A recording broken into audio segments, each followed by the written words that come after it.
A call for a single civil aviation regulatory body for the region, and in sport, the West Indies under pressure in their final ICC World Cup match. I'm Dawn Paris and this is the Caribbean in 10 for Thursday, July 4th. We'll be back with the details after the break.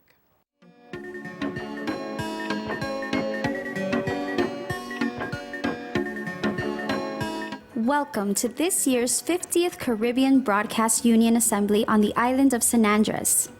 San Andres is a small archipelago located in between Jamaica and Panama in the western Caribbean Sea. A lush, exotic island rich in culture, history, gastronomy, and breathtaking scenic views. Known for its beaches and 7-colored crystalline waters, the island of San Andres will be proudly hosting this year's event.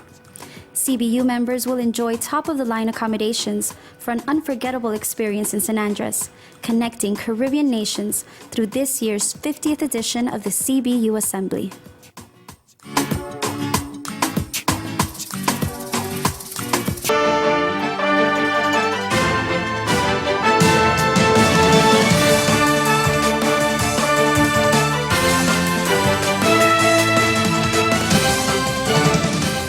Incoming CARICOM Chairman, St. Lucia's Prime Minister Alan Chastanet says the Caribbean should consider establishing a single civil aviation regulatory body.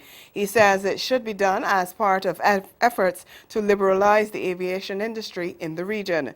Chastanet went further in an interview with CMC to suggest that the Eastern Caribbean Civil Aviation Authority, which regulates civil aviation activities in the OECS member states, is a huge impediment to the involvement of the private sector. He said, quote, "We as governments don't have enough money to invest in what we need. We obviously have shown over the years of LIAT and BWIA that governments aren't very good managers of state-run airlines, and we have got to let the market make that dictation," end quote. Chastanet says the solution is to continue the regional integration process with aviation, creating a single aviation authority. Meantime, the outgoing CARICOM chairman, Dr. Timothy Harris of St. Kitts and Nevis, has urged the Caribbean to maintain its position on the political and economic situation in Venezuela and remain an honest broker. CARICOM has taken a position of non-interference, respect for democracy, rule of law, and the Constitution in the South American country, where opposition parties, backed by the United States and some other Western countries, are seeking to remove President Nicolas Maduro from office.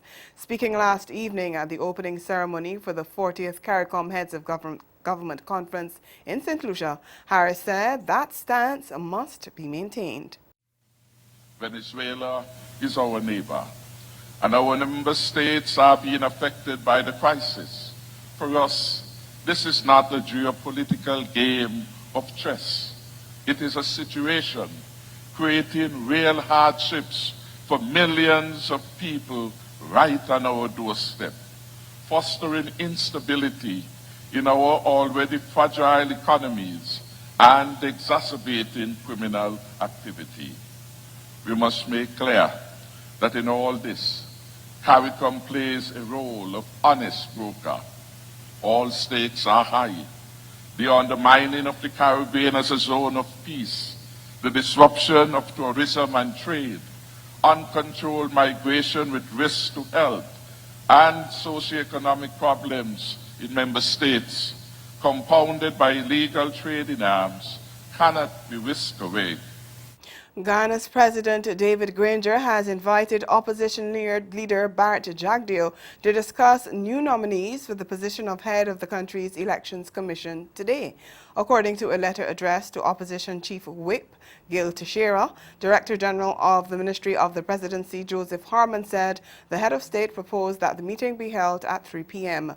Last month, Jagdeo said he was prepared to meet with Granger, but indicated that the main opposition People's Progressive Party wants the fresh general and regional elections as early as possible, following the Caribbean Court of Justice rulings that the no-confidence motion passed against the government last December was valid, and that the appointment of retired Justice James Patterson as chairman of the Ghana Elections Commission was flawed and unconstitutional. 5 people were killed and 3 others are missing following heavy rains that lashed the capital of Haiti yesterday. According to Haiti's Directorate for Civil Protection, 3 people were found dead while 2 others were killed in Port-au-Prince. It said unstable weather conditions prevailing in the Caribbean basin and rain and thunderstorm activity could hit the country over the next 2 days. According to government officials, emergency teams remain mobilized and damage assessment is still underway. The DPC has called for continued vigilance in areas that remain at risk for flooding and landslides and has asked the population to observe safety instructions in case of showers and thunderstorms. Stay with us. Your Midday Sport is next.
Ramat Shah and Ikram Ali Keel struck unbeaten half-centuries in a century stand to put West Indies under pressure at the halfway mark of their innings in their ICC World Cup match today.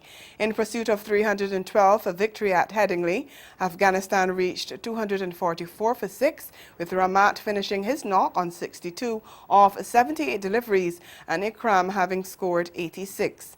Earlier, the pair put on an impressive 127 for the second wicket to pull their side around from 5 for 1 in the second over when captain Gulbadin Naib pulled seamer Kemar Roach to Evan Lewis at forward square leg to fall for 5.